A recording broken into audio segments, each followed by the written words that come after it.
वर्तमान से शांत हों, जिनके गुणों के गान में वे वर्धमान महान जिन विचरे हमारे ध्यान में।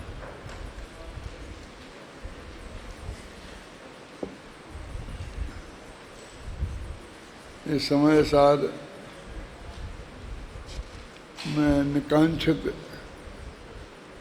निसंकित अंग की चर्चा चल रही है और 229वीं गाथा की चर्चा का अर्थ अपन कर रहे थे। समय सार अनुशीलन पर 316 पृष्ठ पर कांजी स्वामी इस बारे में क्या कहते हैं वो चर्चा चल रही थी। किस बारे में? इसमें लिखा है कि चारों ही बंध के कारणों को छेद कर। तो अब चारों ही बंध के कारण सम्मा दर्शन हुआ है चौथे गुणस्थान में, तो उनको कैसे छेदे जा सकते हैं ये शंका का विषय है। निष्कर्ष तो अपना समय सार में आ गया है आत्मख्याति टीका के आधार पर। फिर भी जयसेन ने क्या कहा, जयचंद ने क्या कहा, गुरुदेव क्या कह रहे हैं, वो बात चल रही है। असलियत में जो अपन ने जयचंद जी छाबड़ा का भावार्थ पढ़ा था वो आचार्य जयसेन की टीका के आधार पर था। है याद कुछ के नहीं?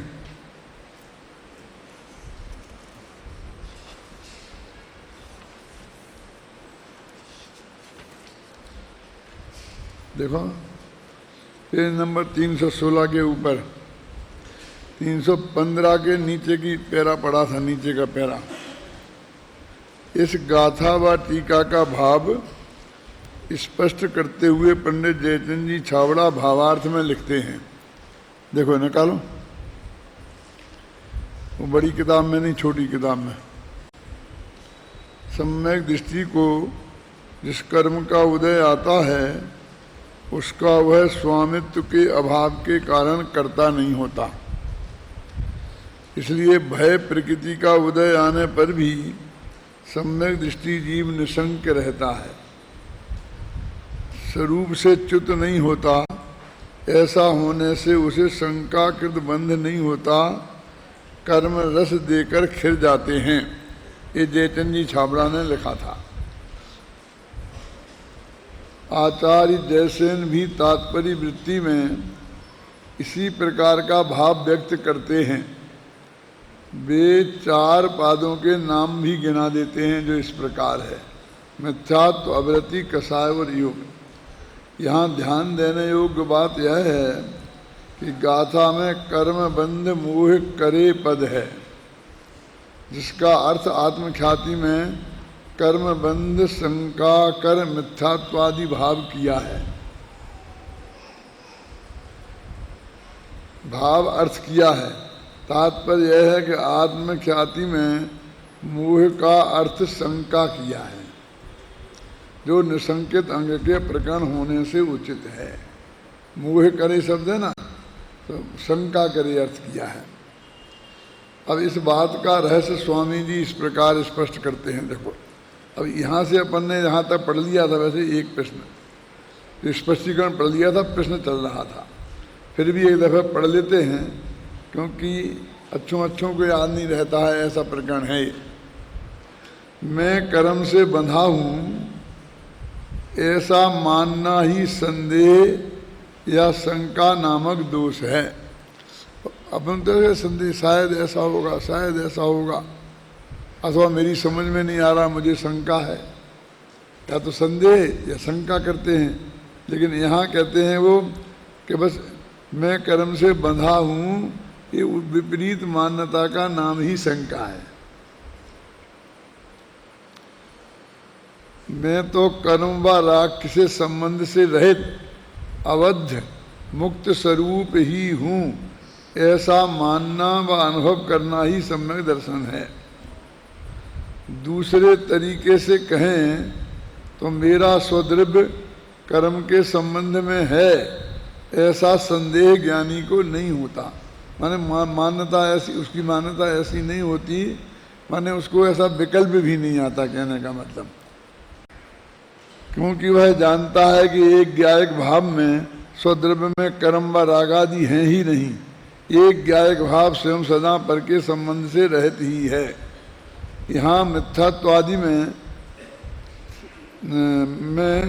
आदि शब्द से अविरति कषाय योग के परिणाम ग्रहण किए हैं, उनमें मूल तो मिथ्यात्व ही है।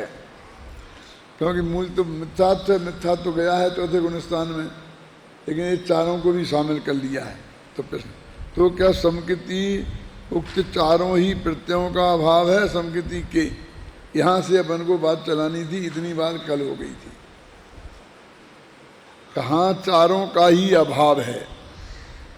मूल गाथा में ही कहा है ना कि चत्तारिवि पाये छिंदति, अर्थात जो मिथ्यात्वादि चार ही पादों को छेदता है वह निसंकित सम्यक दृष्टि है। मैंने मूल गाथा में क्लियर ये बात लिखी है कि चार पायों को छेदता है। इनने तो उल्टा ये कहा कि मुख्य तो मिथ्यात्व ही है और चार उसमें शामिल कर लिए हैं। उसमें विशेषता यह है कि एक ज्ञायक भाव मयत्व की दृष्टि में राग का संबंध है या कर्म का संबंध है, ऐसी शंका करने वाले मिथ्या भाव का ही अभाव है। माने त्रिकालीद्र भगवान आत्मा में ये बंध के चारों पाये नहीं हैं। बंध कर्म ही नहीं है, कर्म बंध ही नहीं है, तो उसके कारण कैसे होंगे? तो प्रश्न, यहाँ चारों ही प्रत्ययों का जो अभाव कहा है सो अभाव द्रव्य में है कि पर्याय में? क्योंकि कह रहे हैं त्रिकाली द्रव्य में नहीं है, त्रिकाली द्रव्य में नहीं है ना। इसलिए शिष्य ने प्रश्न किया, भाई पर्याय में अभाव है, माने उस मिथ्या संबंध से रूप श्रद्धा हुई ना, तो श्रद्धा नाम की पर्याय में अभाव है, मतलब ये कह रहे हैं। मिथ्यात्व, अवृत्ति, कषाय, प्रयोग, इन चारों का ज्ञानी के अभाव है, क्योंकि उनमें से एक भी वस्तु पूर्णानंद स्वरूप आत्मा में नहीं है। फिर तर्क वही दे दिया, कौन सा? कि आत्मा में नहीं है ये चारों में से एक भी वस्तु। तो तुम तो कह रहे पर्याय में नहीं है और वहाँ कह रहे त्रिकाली आत्मा में नहीं है, तो भ्रम खड़ा होता है ना। इसलिए प्रश्न किया था कि द्रव्य में नहीं है कि पर्याय में नहीं है। तो कहते जिसने अपने आत्मा में अपनापन किया है, उन चारों से रहित आत्मा में अपनापन किया है, तो उस ज्ञान की पर्याय में, श्रद्धा की पर्याय में नहीं है, इसलिए पर्याय में नहीं है।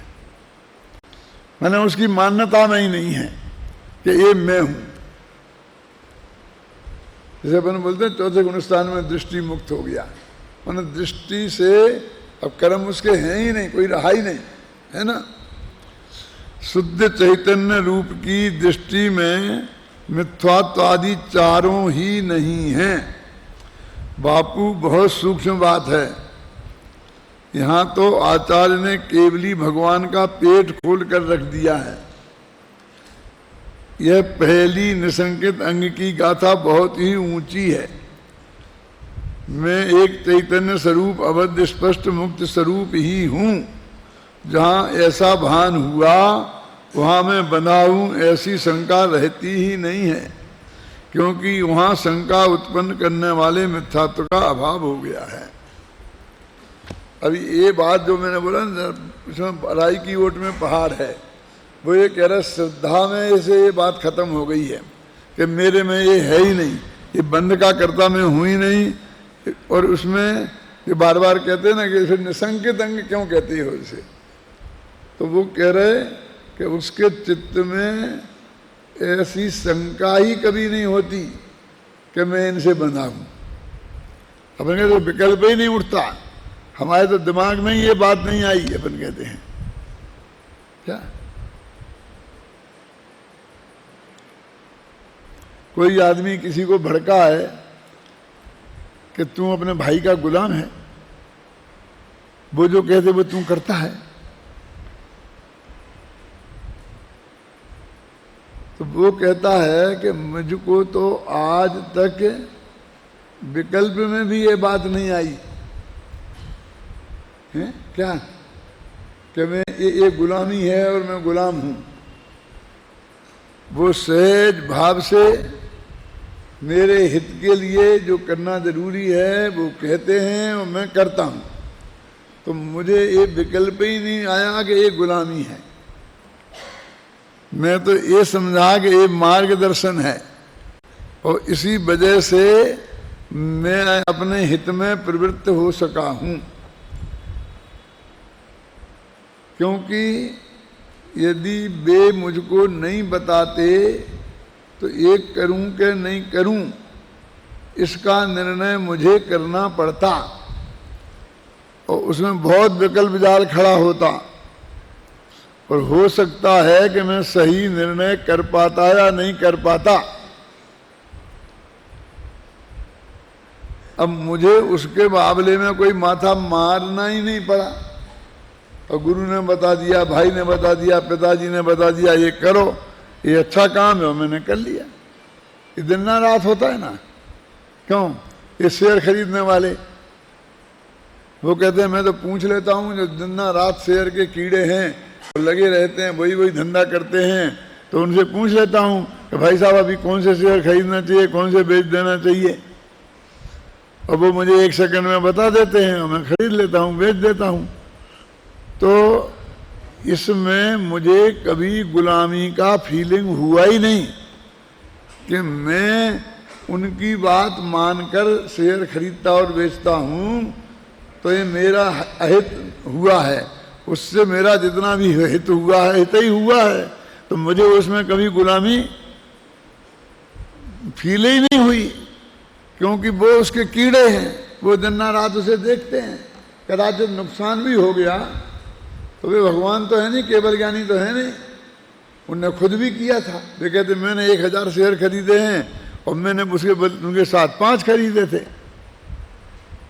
तो उनने इतना माथा लगाया था ना, तो इसमें गुलामी कहाँ हो गई बोलिए? यानी कोई जो विशेषज्ञ है उसमें उसने इतना निर्णय करके और वो बताया तो उसे गुलामी है। वो डॉक्टर खूब हमारी तपास करके जांचें करवा कर और देख कर हमें बताता है कि ये दवाई खाना और ये परहेज करना, ये मत खाना, खाने पीने में ऐसा मत करना, तो ये मैं मानता हूँ इसमें तुम्हें गुलामी की गंध आती है। अरे भाई तो हम तो इस बात के उसे पैसा देते हैं कि वो हमें बताए, और तुम लोग वो कहता है 1 रोटी खाना तो 1 रोटी खाते हो, कहते हैं नहीं, तुम्हें गुलामी की गंध आती है। रोजाना घर घर में देखते हैं कि ये तो भाई नहीं खाएंगे, इन्हें पत्नी के गुलाम हैं, जो पत्नी कह देगी वो ही खाएंगे। क्या है? वो जो बनाएगी दूसरी चीज नहीं खाएंगे। तो कहें उनसे पूछो, उससे पूछो, इनसे पूछेंगे कि क्या खाओगे तो कहें उनसे पूछ लो, मेरे माथा पच्ची मत करो। क्यों? ये गुलामी है कि एक आदमी 24 घंटा हमारे हिसाब से वो बैलेंस बना के रखता है। क्यों? और स्वास्थ्य के हिसाब से, तो वो हमारे गुलाम हैं उसके। तो वो ऐसे ही यहाँ कह रहे कि वो तुमको ऐसे गुलामी दिखती है, हमें तो ऐसा कभी दिखाई नहीं। तो जिन्हें भगवान की गुलामी हो गई कि वे कह रहे कि आत्मा में नहीं है तो हमने आत्मा में माना, तो तुमने गुलामी की गंध तुम्हें कहाँ आई?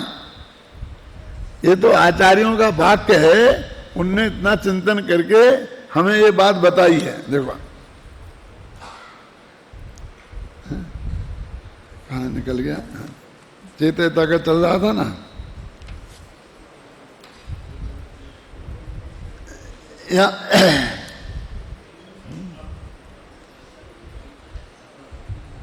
क्या कौन सा पेज है भैया? 17 है, 20 निकला है, इसलिए तो मैं कह रहा हूँ मिल नहीं रहा। प्रश्न, सम्यक दृष्टि के सिद्ध दशा तो है नहीं, जब सिद्ध दशा नहीं है तो फिर 4 प्रत्ययों का अभाव किस अपेक्षा से बताया है? अपन जो ऊपर चर्चा कर रहे थे वो क्या? क्योंकि वहां शंका उत्पन्न करने वाले मिथ्यात्व का अभाव हो गया। माने ये निशांकित अंग क्यों है? क्योंकि उसे ऐसी शंका ही नहीं होती कि मेरे को मिथ्यात्व, कसाय, अवरति और योग ये हैं मेरे में, ऐसा उसको कभी विकल्प भी नहीं आता। अपन जैसे कहीं शंका माने यहाँ पर ऐसा नहीं मुझे प्रश्न नहीं खड़ा हुआ, माने ऐसा मेरे को विकल्प ही खड़ा नहीं होता। जिनेन्द्र भगवान ने जो कहा है उसमें मुझे शंका ही नहीं होती। अब क्रमबद्ध पर्याय में मुझे शंका नहीं है। मैं खुद कहता हूँ कि सन 56 में जब सबसे पहले क्रमबद्ध पर्याय की बात ख्याल में आई थी, तब से आज तक मेरे को स्वप्न में भी ये शंका नहीं हुई कि कहीं ये गलत निकल गया तो फिर तो हम अपने प्रसार तो कर ही नहीं पाएंगे, इसी के भरोसे बैठे रहेंगे कि जो होना है ऐसे नक्की है। तो एक दिन भी विकल्प नहीं आया। ऐसे वो कहते हैं कि इनसे मुझे बंद होगा, मैं संसार में बंधा रहूंगा, ऐसी उसे शंका नहीं होती। तब वो कहता है तुम बार बार कहते हो कि योग नहीं है, कसाय नहीं है, अव्रत नहीं है, तो ये तो सिद्धों के नहीं होते हैं, अयोग केवल 14वें गुण स्थान वाले होते हैं, और तुम चौथे को बता रहे हो। योग भी तो लगा रहे साथ में, तो सम्यक दृष्टि के सिद्ध दशा तो है नहीं। जब सिद्ध दशा नहीं है तो फिर चारों प्रत्ययों का अभाव किस अपेक्षा से बताया है। अरे भाई ध्यान से सुनो, हाँ उसे सिद्ध दशा ही है। अब देखो, अब इसमें से कुछ लोग निश्चयाभासी हो जाते हैं, फिर मैं कहता मैं तो अभी भी सिद्ध हो गया, तो मान लेते ना। तो वो श्रद्धा की अपेक्षा ये कह रहे, क्योंकि जो बंधन अभी है वो श्रद्धा उसे स्वीकार ही नहीं करती है कि मेरे में है, वो है ना। हाँ भाई उसे सिद्ध दशा ही है, उसका आत्मा मुक्त ही है, स मुक्त एवं। कलश में आता है कि नहीं आता है? सम्यक दृष्टि को तो आत्मा दृष्टि व ज्ञान में मुक्त स्वरूप ही ज्ञात होता है। सम्यक दृष्टि को आत्मा दृष्टि और ज्ञान में मुक्त स्वरूप ही ज्ञात होता है। जिसे मुक्त स्वरूप सिद्ध समान शुद्धात्मा का आश्रय होता है, उसे ही पर्याय में सिद्ध दशा प्रकट होती है। फिर प्रश्न, ज्ञानी के अर्थात अवृत समुक्ति के मिथ्यात्व संबंधी भाव का अभाव होता है या चारों प्रत्ययों का अभाव हो जाता है? वो बार बार लौट लौट के उसी बात को कह रहा है ना भाई। ज्यों ही अपने त्रिकाली एक चैतन्य स्वभाव की गायक भाव की दृष्टि होती है, त्यों ही मैं कर्म के संबंध वाला हूँ, ऐसे मिथ्या भाव का अभाव हो जाता है। तथा स्वरूप में शंका उत्पन्न करने वाले चारों ही भावों का उसकी दृष्टि में अभाव हो जाता है। जिसकी श्रद्धा में शुद्ध एक गायक स्वभावी पूर्ण प्रभु आत्मा की स्वीकृति हुई, उसके वे चारों ही कर्म बंध के प्रत्यय हैं ही नहीं। ज्ञानी का स्वभाव पर दृष्टि, ज्ञानी की स्वभाव पर दृष्टि जाते ही उन सब विभाव भावों के रूप कर्म प्रत्ययों का अभाव हो जाता है। उसकी दृष्टि में वे चारों ही नहीं रहे। उसकी श्रद्धा का श्रद्धेय, ज्ञान का ज्ञेय तो एकमात्र त्रिकाली तत्व ही दृष्टिगत होता है। अतः उसकी दृष्टि में स्वरूप में शंका करने वाले चारों भावों का अभाव हो जाता है। ये सब इतना विस्तार से गुरुदेव ने लिखा है। देखो यहाँ कहते हैं कि भाई जिसको अपनी अल्पज्ञ पर्याय में परिपूर्ण सर्वज्ञ स्वभावी भगवान आत्मा की स्वीकृति हुई है, उसको उस स्वीकृति में मिथ्यात्वादि सभी का त्याग हो जाता है। देखो ये इतना आपने पढ़ लिया, 1.5 पेज अपन पढ़ रहे थे, 2 पेज पढ़ा है। अब इसका अपन ने 4 लाइन में लिखा है, और आपके समय सार में देखो वही 4 लेने हैं बस। सार निष्कर्ष सारा मंथन के बाद। अब शंका खड़ी हो तो ये पूरा विस्तार पढ़ो, और नहीं तो सार ही लिखा हुआ है। इसमें भी लिखा है, दोनों में है। उक्त कथन का भाव यह है कि जब ज्ञानी की दृष्टि में बंध के चारों कारणों में अपनापन नहीं रहा तो आत्मा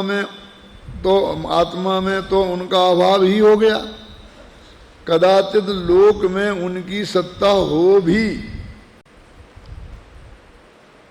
तो ज्ञानी को उससे क्या अंतर पड़ता है।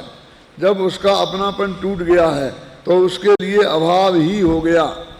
उक्त प्रतिपादन की गहराई में जाने से सभी भाव हृदयंगम हो जाएगा, विहंगावलेगन से कुछ हाथ नहीं आएगा। अतः इस प्रकरण पर गहराई से चिंतन मनन करें। और ये अपने गहराई से सारी चर्चा ये की है। जयचंद छावड़ा का दिया, जयसेन का दिया, गुरुदेव श्री का दिया, ये सब ज्ञानी धर्मात्मा हो गए हैं, उनने अपनी राय व्यक्त की है। वो ये कहते हैं, देखो और कहीं तो ये बात लिखी नहीं है, सब जगह तो सरलता से उनने कह दिया जो नीचे अपन ने पढ़ा है कि भाई जिन बच में शंका न धार, जिन्हें भगवान की में शंका मत करो। और उनने कह दिया कि सब इसमें देवशास गुरु में शंका मत करो। किसी ने कह दिया कि अपने आत्मा में शंका मत करो, बस ये निशंक अंग है उनने। और पिछली गाथा में कह दिया 7 भय उनका नाम शंका है, सप्त भय से रहित उसका नाम निशंक अंग है। अब वो ये इसमें कह रहे चारों पायों को छेद कर जो सम्यक दृष्टि है और उसे इस बात में शंका ही नहीं है कि मैं कर्म से बंधा हूं।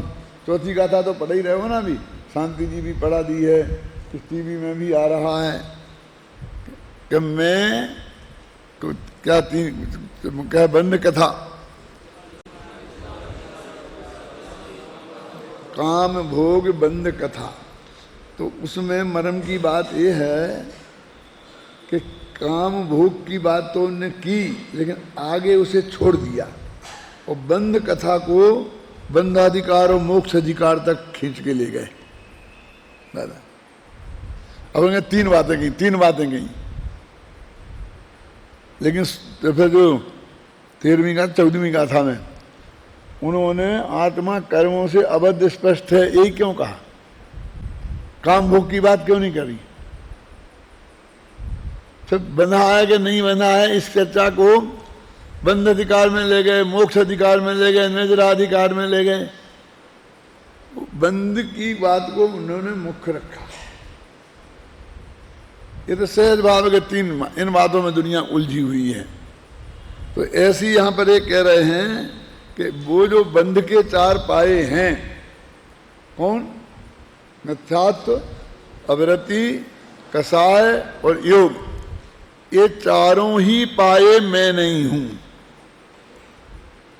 चाहे इनके द्रव्य लगाओ चाहे भाव लगाओ, चाहे द्रव्य मिथ्यात्व कहो चाहे भाव मिथ्यात्व कहो, चाहे द्रव्य अवृत्ति कहो चाहे भाव अवृत्ति कहो, चाहे द्रव्य कसाय कहो चाहे भाव कसाय कहो, और चाहे द्रव्य योग कहो चाहे भाव योग कहो। ये द्रव्य भाव का अंतर तो समझते हैं ना, जानते हैं ना।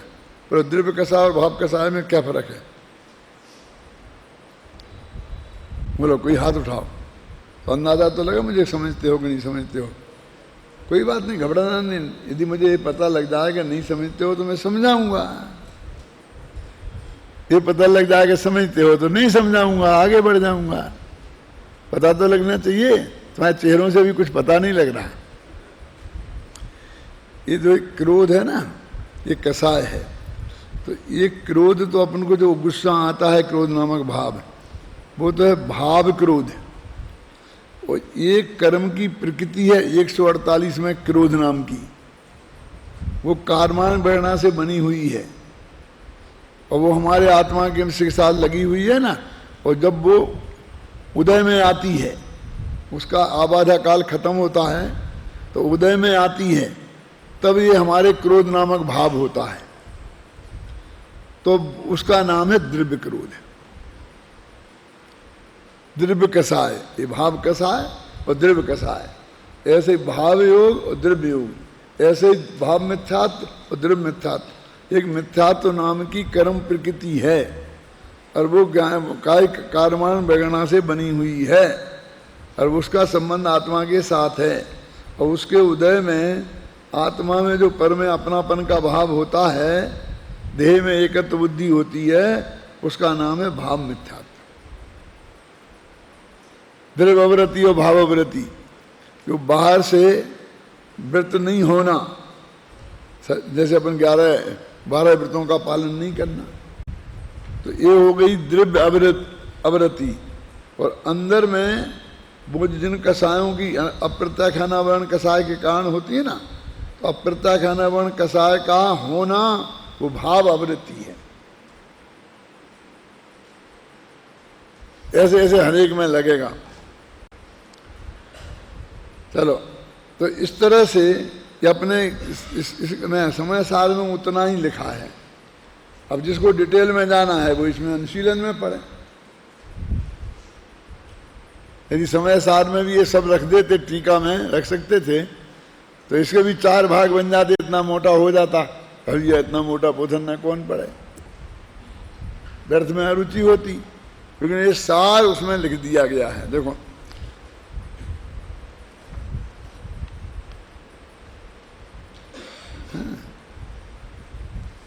अभी इसके बाद में जो एक प्रश्न है, इसकी चर्चा अपन पहले कर चुके हैं। क्या है प्रश्न?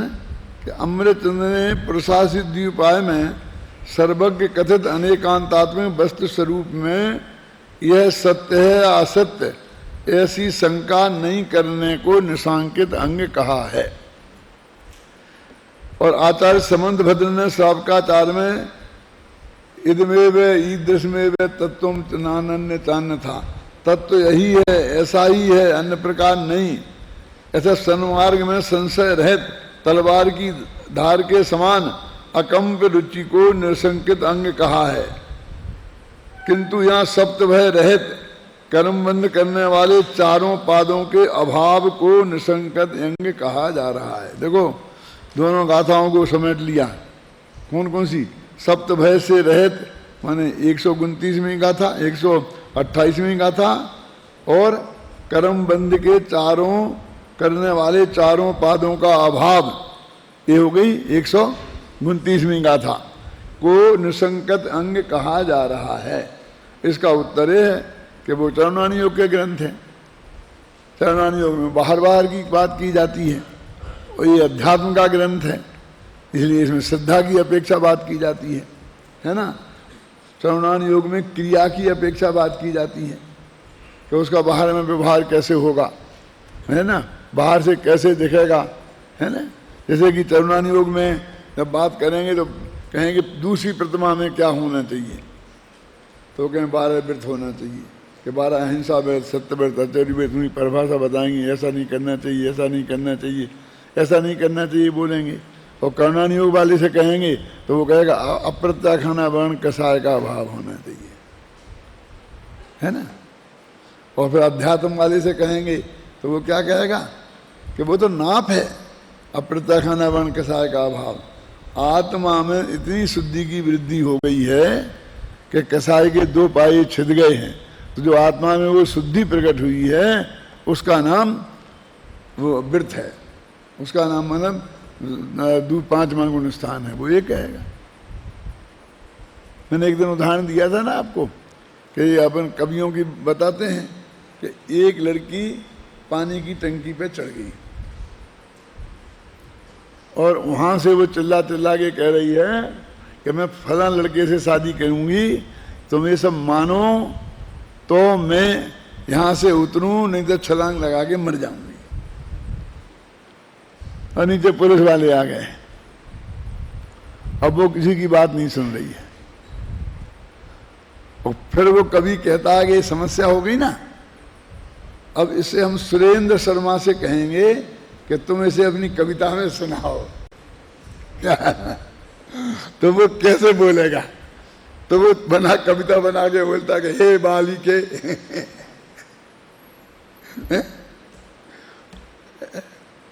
समझे ना।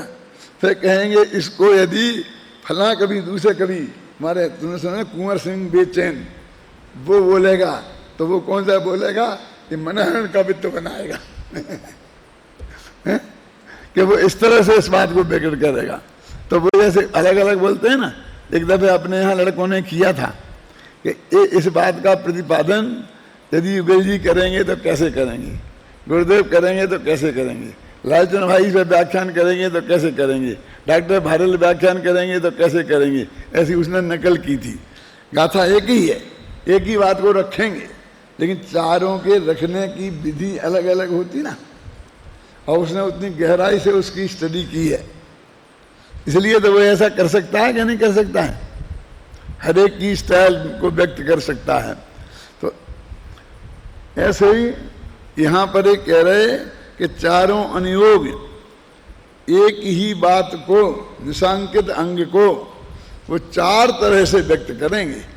आपको भ्रम होगा कि ये सही है, कि ये सही है, कि ये सही है, कि ये सही है। पंडित टोडरमल जी ने मोक्ष मार्ग प्रकाशक में जब 9वां अध्याय लिखा और सम्यक दर्शन की चर्चा आरंभ की, तो उसमें क्या किया, उसमें लिखा ना, देवसार गुरु की श्रद्धा को सम्यक दर्शन कहते हैं। फिर दूसरा लिखा कि सात तत्व की श्रद्धा को सम्यक दर्शन कहते हैं। फिर आत्मा के श्रद्धान को सम्यक दर्शन कहते हैं, कि स्वानुभूति को सम्यक दर्शन कहते हैं, लिखा ना।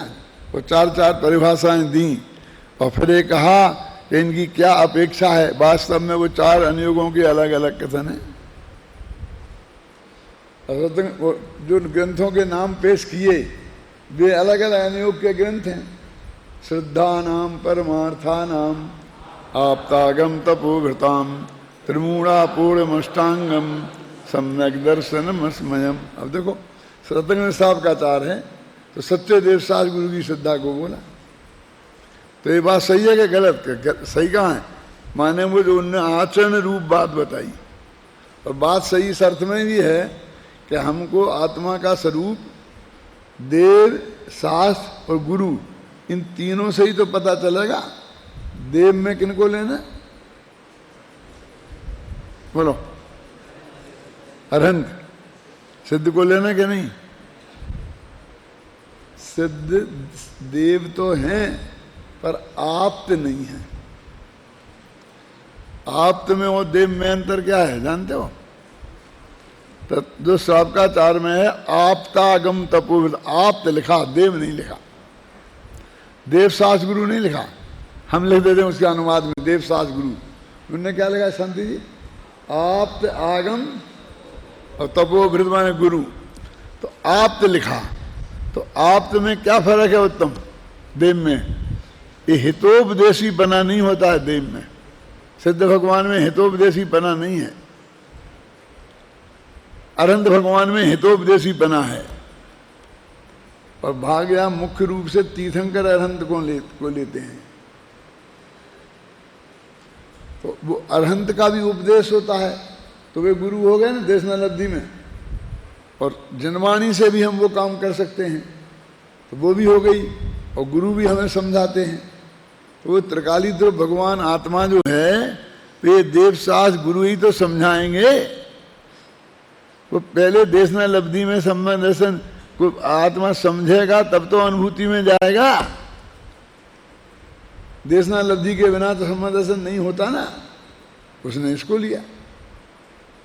अब उन्हें तत्वासूत में गए तो तत्वास सिद्धानम सम्यक दर्शनम, ये तीनों ही गायब ही हैं देवसास गुरु। तो इनमें क्या फर्क हुआ? उनने कहा ये देवसास गुरु जो बात समझाएंगे वो समझोगे तब सम्यक दर्शन होगा ना। तो वे क्या समझाते हैं? तत्व। तो उन दोनों में क्या, उनने वो समझाने वाले को पकड़ा, तो इनने जो समझाए उस विषय को पकड़ा। कि तुम्हें समय सार शांति जी पढ़ाएंगे, नए जगह कौन वो पढ़ाएगा, क्या नाम, संजीव। अब वो एक दफे पढ़ाने वाले को पकड़ा, एक दफे सब्जेक्ट को पकड़ा। इतना ही तो फर्क है ना। बात तो वो ही रही ना कि तुम देव तत्वार्थ को समझोगे तो सम्यक दर्शन होगा। अब वो गलत तो दोनों नहीं रही, दोनों की संधि बैठी ना कि देवसार गुरु समझाएंगे, तत्वार्थ को समझाएंगे क्या, तो हमें सम्यक दर्शन होगा। तो उनने देवसार गुरु को पकड़ लिया, इनने तत्वार्थ को पकड़ लिया। तो उनने की क्या समझाएंगे तत्वार्थ में कि तत्व सात होते हैं और फिर ये एक कौन तत्वास्तु समझाएगा, फिर समय सार कहेगा कि उसमें जो जीव तत्व है वो ही महान है, वो ही तू है। क्या नव तत्वों में छुपी हुई जो आत्म ज्योति है ना, वो आत्म ज्योति तू है। उसका दर्शन उसमें अपनापन करेगा, उसकी अनुभूति करेगा तो सम्यक दर्शन होगा। तो उनने भी वही बात कही, 7 तत्व बताने पड़ेंगे तब उनमें से छुपी हुई वह ज्योति निकलेगी। 7 नहीं बताएंगे तो उनसे भिन्न ज्योति, किन से भिन्न ये नहीं बताए, कैसे बताएंगे। तो उनने भी वही बात कही कि वो चीज आएगी। तो उन्हें कहा आत्मानुभूति सम्यक दर्शन है। फिर वो कही कि भैया आत्मानुभूति सम्यक दर्शन होता तो आत्मानुभूति चली जाती है तो सम्यक दर्शन चला जाना चाहिए, लेकिन सम्यक दर्शन जाता नहीं है और आत्मानुभूति चली जाती है। इसलिए जो अत्रकाली ध्रुव आत्मा में अपनापन स्थापित हुआ श्रद्धा के लेवल पर, उसका नाम सम्यक दर्शन है। क्योंकि सम्यक दर्शन श्रद्धा गुण की पर्याय है। बोलो, अब ये 4 बातें कहीं, अभी चारों स्थितियां सही है ना, उनमें से गुजर के आना ही पड़ेगा ना, गलत तो कोई नहीं है ना। लेकिन 4 अनुयोगों की मुख्यता से इस तरह से अलग अलग बात होती है। यदि सम्यक दर्शन का समझाना हो, चौथा गुण समझाना हो और अन्ना जी को बैठा दो तो वे बताएंगे कि दर्शन मोह की जो 3 प्रकृतियां हैं और उनका क्षय होना, क्षय उपशम होना, उपशम होना है क्या क्या सर्वघाती प्रकृति का उदयाभावी क्षय, उन्हीं के आगमों का सदवस्था रूप उपशम है, और देशघाती का उदय रहेगा तो सम्यक दर्शन, सही उपशम सम्यक दर्शन होगा। तो कर्म प्रकृतियों से समझाएंगे, क्योंकि कर्माणी योग उसी हिसाब से बात करता है, क्या क्या घटित होगा। मतलब तो एक दूसरे के पूरक हैं, एक दूसरे के विरोधी नहीं है। तो सब्जेक्ट तो जो लेगा उसे वही बताना पड़ेगा। यदि मान लो कि मैं भी समझाऊंगा क्या गुणस्थान को, सयोपम सम्यक दर्शन को, तो मैं भी वैसे ही समझाऊंगा।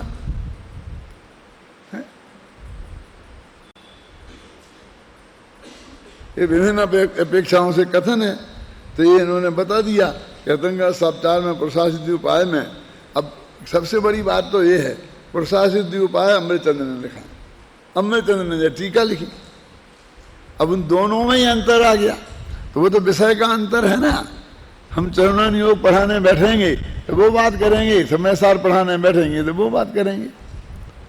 इसमें विरोध की बात कहाँ होगी कि सुबह ऐसा कहते हैं और शाम को ऐसा कहते हैं। और एक हमने विषय सुबह लिया, एक लिया शाम को, तो वहाँ वो आएगा, वहाँ वो आएगा, उसमें कोई विरोध नहीं है।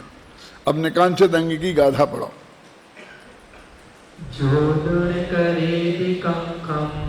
कम फलेषु सब धम्मेषु सोरे कंखो चेदा सम्मादिट्ठि मुणे तको सब धर्म एवं कर्म फल की ना करे आकांक्षा वे आत्मानि कांच सम्यक दर्शी है यह जानना। ये देखो कांक्षा बताया था ना, इच्छा और कांक्षा में अंतर। इच्छा है वो चारित्र का दोष है, वो कसाय भाव है। वो कांक्षा है वो श्रद्धा का दोष है ना।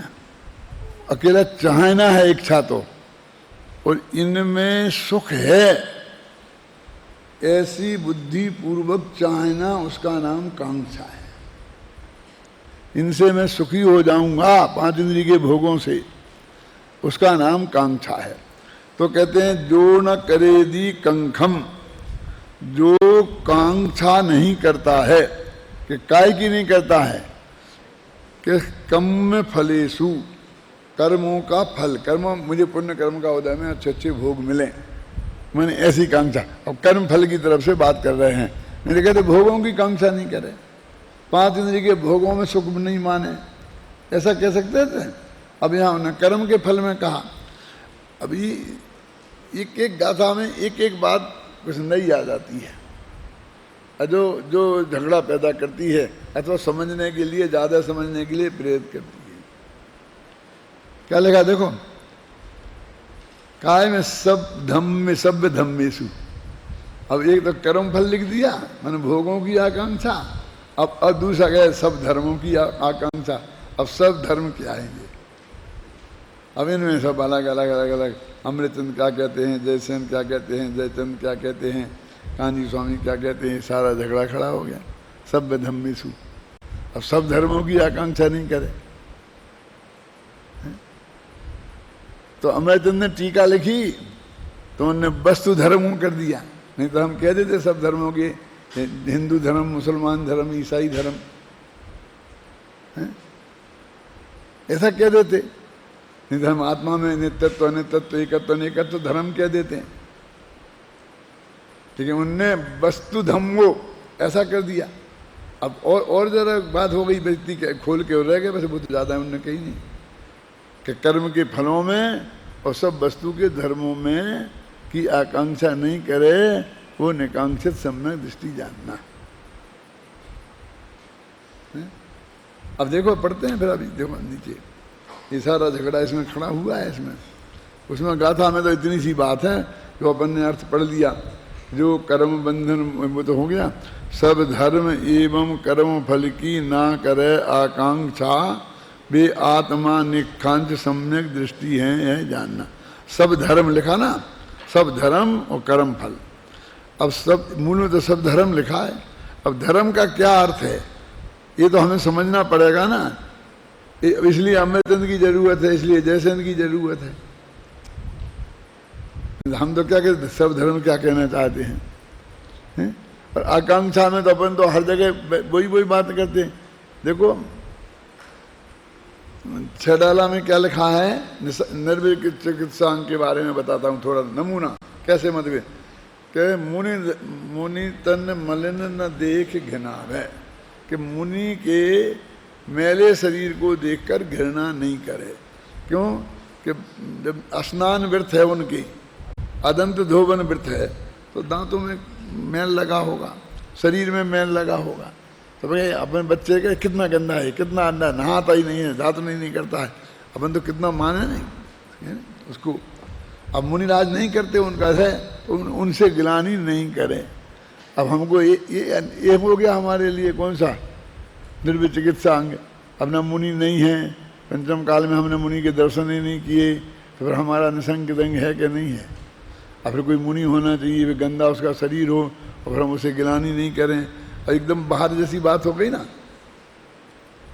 उन्होंने इतनी कह दी बस गिलानी नहीं करना। अब फिर आगे बढ़े, श्रावकाचार्य क्या कहता है बोलो? स्वभाव तो अशुचि काया, काया तो स्वभाव से ही अपवित्र है, तो मतलब काया से गिलानी नहीं कर, गिलानी नहीं करना। तो अभी तो गिलानी कराते हैं, वो बोलते हैं ना, नवद्वार बहे घिनकारी इस देह करे घमियारी। अब उसी में रहना है, दिन रात उसी जेल में रहना है, कितनी गंदी हो जैसी हो सो हो, है ना। तो उनने क्या कह दी, वो तो स्वभाव से ही अशुचि है, उसे क्या करना। अब अमृतचंदाचार्य ने पुरुषासिद्धि उपाय में ऐसा लिख दिया, द्रव्येषु पुरीषादिषु। क्या है पुरीष, जानते किसे बोलते हैं? ये सुबह लेटरिन जाते हो कि नहीं, जो डिस्चार्ज करके जाते हो उसका नाम है पुरीष। उसमें गिलानी नहीं करे ऐसा लिखा, और वस्तु धर्म में भी लिखा, पूरा छंद बोलना, आत्मा के विकारी भावों में और पुरीष आदि द्रव्यों में गिलानी नहीं करे। तो वो आत्मा के विकारी भाव मन क्रोध मान माया लोभ से गिलानी नहीं करे, उन्हें ये लिख दिया। अब यहाँ देखेंगे आगे गाथा पढ़ेंगे तब कुंद कुंद क्या लिखते हैं। तो ये जो विभिन्न अपेक्षाएं हैं ना, उन सब अपेक्षाओं को हमें समझना है, और उनमें कोई मतभेद नहीं है, अंतर नहीं है। अपनी अपनी दृष्टिकोण माने अपना अपना नहीं, अनियोगों का दृष्टिकोण है वो। प्रथमान योग, चरणान योग का, इसका उसका उसका सब दृष्टिकोण है। ख्याल में है ना। अब यहाँ तो कह रहे हैं सभ्य धर्मेशु का कहाँ कहाँ क्या अर्थ किया है, सुनो अब। इस गाथा का भाव आत्मख्याति टीका में आचार्य अमरचंद निशांकित अंग के समान ही अति संक्षेप में स्पष्ट करते हैं। शब्दावली भी बहुत कुछ निशंकित अंग के समान ही है, बिल्कुल वैसी की वैसी, बस थोड़ा सा परिवर्तन कर दिया। आत्मख्याति का कथन मूलतः इस प्रकार है। सम्यक दृष्टि जीव टंकोत्कीर्ण एक ज्ञायक भावमय होने के कारण, अब देखो, सम्यक दृष्टि जीव टंकोत्कीर्ण ज्ञायक भावमय होने के कारण ये निशांकित अंग में भी होगा और निकांक्षित में भी। मैंने कहा हु बहु अर्थ कर, आधा तो उन्होंने कुछ गड़बड़ी नहीं करी, वही की वही पंक्ति उठा के रख दी। अब बदला क्या है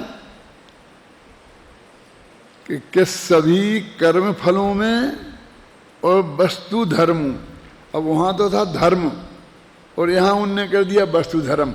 अब इससे वो जैन धर्म वगैरह हट गए। वस्तु धर्मों के प्रति कांक्षा का अभाव होने से निकांक्षित अंग है।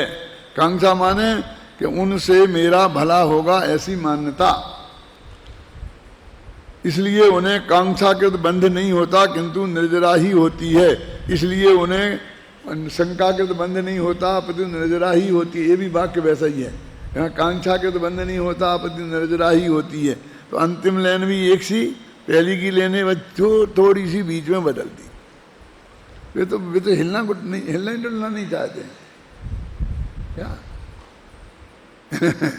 वे अपनी बस उतनी उस एक एक पंक्ति का भी अर्थ नहीं कर, जो शब्द है उनका भी अर्थ नहीं करना चाहते। अब इस गाथा में सम्यक दृष्टि जीव को कर्म फलों के साथ साथ सर्व धर्मों के प्रति निर्वांछक बताया गया है तथा गाथा में समागत धर्म शब्द का स्पष्टीकरण आत्मख्याति में वस्तु धर्म कहकर किया है। तो अमरचंद्र तो निबट गए। अब यहाँ एक प्रश्न उपस्थित होता है कि क्या धर्म की अथवा वस्तु धर्म की कांक्षा होना भी दोष है? वस्तु धर्म की होने की कांक्षा में कहाँ दोष है जी, है ना। तात्पर्य यह है कि धर्म की कांक्षा होना तो गुण होना चाहिए, दोष नहीं। प्रश्न मूलतः यह है कि यहाँ धर्म या वस्तु धर्म शब्द से क्या अभिप्राय अपेक्षित है। धर्म से निर्वांछक होने का आशय क्या है? धर्म की भी कांक्षा नहीं करना, ये बात कहाँ से लाए? भोगों की कांक्षा नहीं करना, कर्म फल माने भोग, वो तो समझ में आती थी। अब वस्तु धर्मों की भी कांक्षा नहीं करना, इससे क्या कहना चाहते हैं? अब पंडित जयचंद जी छाबड़ा भावार्थ में तात्पर्य वृत्ति के अभिप्राय को आधार बनाकर इस प्रश्न का उत्तर इस प्रकार दिया। मैंने पहले कह दिया कि जयचंद जी छाबड़ा के जो भावार्थ हैं उसमें ज़्यादातर वो बातें हैं जो बातें जयसेनाचार्य की टीका में हैं और आत्मख्याति में नहीं। आप उठा के देख लेना। अब ऐसा निष्कर्ष निकालना इतना आसान नहीं है। जब हम जयसेन की पढ़ते जब जयसेन की पढ़ जाते हैं, जयचंद की पढ़ते जब जयचंद की पढ़ जाते हैं, हम आत्मख्याति पढ़ते जब आत्मख्याति पढ़ जाते हैं, हम तो देखते ही नहीं हैं उस बात को, तो पता ही नहीं चलता है। सुनो क्या कहते हैं। अब इनके दो, इसमें दो आ गए, कौन कौन? जयचंद और जयसेन। सेन और चंद का ही फर्क है।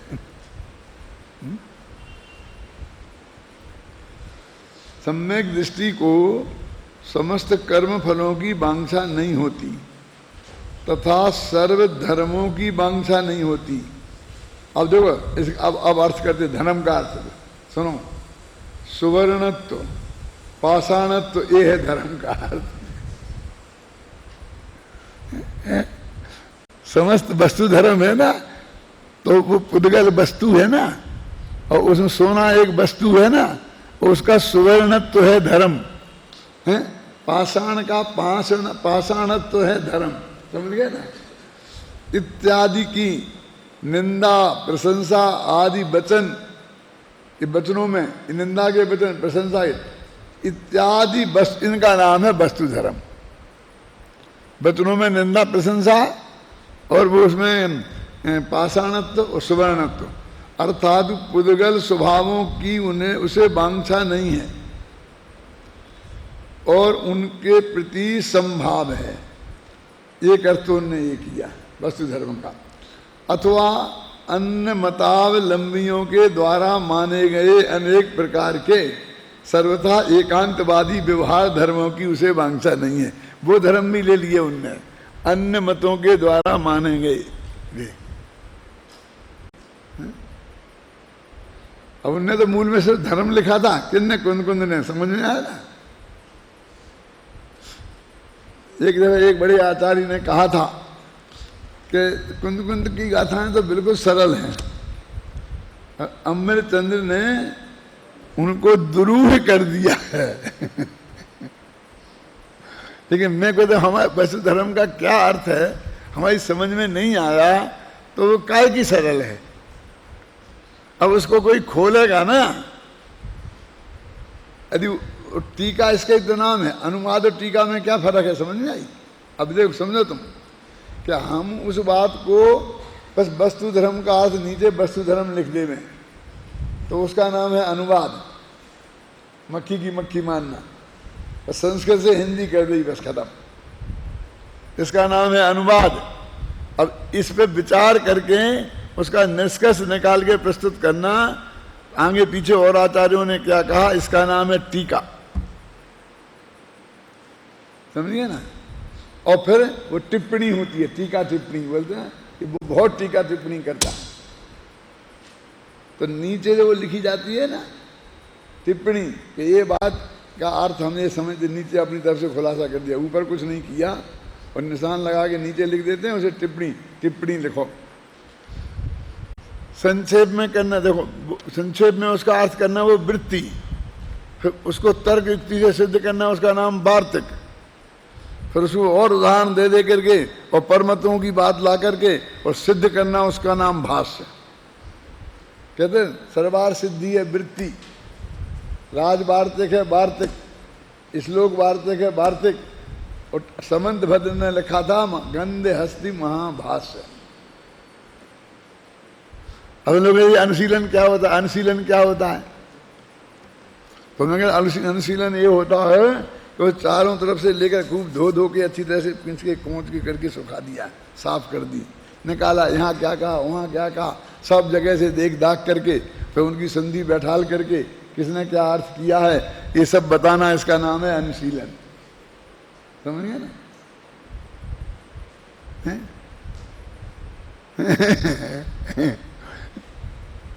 हमारे प्रशिक्षण शिविर लगाए तो किसी ने देखे तो नहीं, लेकिन प्रशिक्षण शिविरों की बहुत लोकप्रियता हुई, तो उनने भी प्रशिक्षण शिविर लगाना शुरू कर दिए। अब उसमें कुछ नहीं, बस भाषण होते हो, कुछ नहीं, ये पढ़ाई कुछ नहीं होती जो अपन पढ़ाते हैं ना बच्चों को, टीचर्स ट्रेनिंग वगैरह कुछ नहीं, बस ऐसे आप बुलाए भाषण, और एक उनका कुलपति बना दिया एक बड़े विद्वान को बैठाल करके, और इस तरह से उनने सब विश्वविद्यालय जैसा बन के 3 दिन का शिविर कर दिया, और बस सब भाषणबाजी। अरे भाई एक दफे नकल करनी थी तो देख तो जाते भले आदमी कि हमारा प्रशिक्षण शिविर का मतलब क्या है, क्या करते हैं हम उसमें, है ना। ऐसे भी लोग समझते हैं कि हमने इनने लिखी है टीका, हम भी लिख देंगे ये, हम उसको देख समझते नहीं उसमें क्या क्या होना चाहिए, हैं? अब तक का उपलब्ध तत्संबंधी जो भी साहित्य है उनको अच्छी तरह पढ़कर और सारे एंगलों को स्पष्ट करते हुए बात को स्पष्ट करना, उसका नाम है अनुशीलन। अब मैंने कहा 12 भावना एक अनुशीलन, उसमें क्या है कि आज तक जितनी भी 12 भावनाएं लिखी गई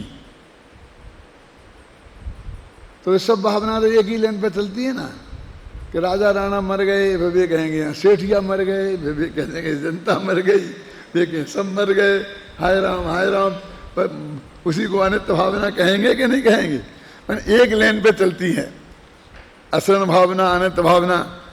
अब कोई ने किसी दूसरे तरीके से उस बात को कहा हो तो वो एंगल को पकड़ना, तो किसी ने तीसरे तरीके से कहा हो तो उस एंगल को पकड़ना। जैसे कि बोधि दुर्लभ। तो एक कहता है कि भाई नरक से निकलना कठिन है, निबुद्ध से निकलना कठिन है, तस्पर्याय पाना कठिन है, फिर एक मनुष्य होना कठिन है, फिर एक होना कठिन है, ऐसा गिनाता जाता है। एक गिनाता है कि देखो जैसे समुद्र में वो पड़ा हो, उसमें से चिंतामणि रत्न मिलना वो बहुत कठिन है, बोधि दुर्लभ है। एक दुर्लभता बताता जाता है। अब दूसरा कहता है बोधि आपका भाव है, निश्चय दुर्लभ नहीं है ना। जग में प्राप्ति कठिन है, व्यवहार कैसा है, वो तो व्यवहार कठिन है। तो दूसरा एंगल मिला ना, वो दुर्लभ नहीं है, भावना है बोधि दुर्लभ। वो बता रहा है बोधि सुलभ है। देखो, तो ये दूसरा एंगल हुआ तो दो चीजें पकड़ ली। अब तीसरा एंगल मिलेगा तो उसे पकड़ेंगे और फिर इन तीनों की तुलना करेंगे, फिर क्या चीज है समझ में आई ना। तो ये उसका नाम अनुसूचित 2000 वर्ष में सब पढ़ी, उनमें से वो कितनी कितनी भिन्नता है उनको निकाल के रखी। तो वहां तो हम दो ही भावना रखेंगे ना, लेकिन फिर दो भावना कैसे निकली आपको पता नहीं। 100 पढ़ी जब 2 निकली हैं, 100 पढ़ी और 2 लिखी हैं। क्या तो तुका देखिए, राजा राणा छत्रपति है। अब जयचंद की भाषा न पढ़ो, क्या है बोलो, अनंत भावना।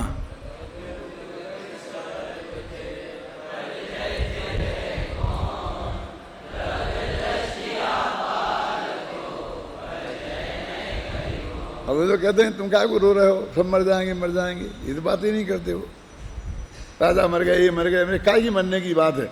कहते हैं दिव्य दृष्टि से कोई मरता फरता नहीं है, सारी वस्तुएं स्थिर हैं। अब भावना तो अनित्य है और बता रहे थे नित्य कि तू नित्य है, दिव्य दृष्टि से सर्वथ है और पर्याय थे। पर्याय की अपेक्षा कौन स्थिर हुआ है? ये सब माए पे होता ही है, स्वभाव है, सहज है बदलना। इसलिए तुम पर्याय नए को गौण करके दिव्य दृष्टि करो। एक नया दृष्टिकोण है ना, तो हमने वो भावना हटाकर अपने अपने काय में बालभूत पाठों में ये भावना रखी।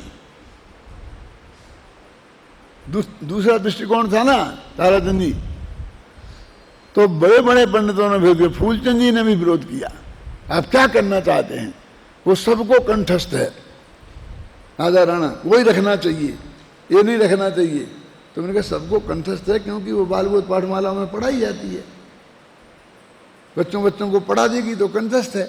अब ये पढ़ाई जाएगी तो ये कंठस्थ हो जाएगी। ये कोई तर्क नहीं है कि वो प्रचलित है इसलिए उसी को रखो। आप उसे हटाना चाहते, हम काहे को हटाना चाहते? हम हटाने वाले कौन होते हैं? उन भागों में भी यही है, हम अपने भागों में नहीं रख रहे, ये भी प्रचलित हो जाएगी। क्यों? कौन समझेगा इसे? बच्चे समझेंगे और हम समझाएंगे। तो वो चीज छुपी रह जाती, आदमी कर बदलना ही नहीं चाहता। हमने वो चीज लाके रखी उसमें। अब दोनों अपने सामने है, विचार कर लो। एक दृष्टिकोण ये भी है, एक दृष्टिकोण ये भी है। अभी 12 ही भावना पढ़ना जयचंद जी की, तो अब बिल्कुल नया दृष्टिकोण मिलेगा। अब जैसे भूदादास जैसे जयचंद, अब भूदादास से तो अधिक विद्वान है ना जयचंद। अब देखो उन्हें समय सार के टीका का, और भूदादास जी ने क्या किया, लिखा पारस पुराण। समझिए? चलो कहाँ तक क्या पढ़ रहे थे अपन? पेज नंबर बताओ जल्दी। हाँ, यहाँ एक प्रश्न उपस्थित होता है कि क्या धर्म की अथवा वस्तु धर्म की कांक्षा होना भी दोष है? तात्पर्य यह है कि धर्म की कांक्षा होना तो गुण होना चाहिए, दोष नहीं। प्रश्न मूलतः यह है कि यहाँ धर्म या वस्तु धर्म शब्द से क्या अभिप्राय अपेक्षित है? धर्म से निर्माक्ष होने का आशय क्या है? तो छाबड़ा जी का अभिप्राय अपन पढ़ रहे थे, है ना। हो गया ना 1 घंटा? कितना हुआ मुझे पता नहीं है।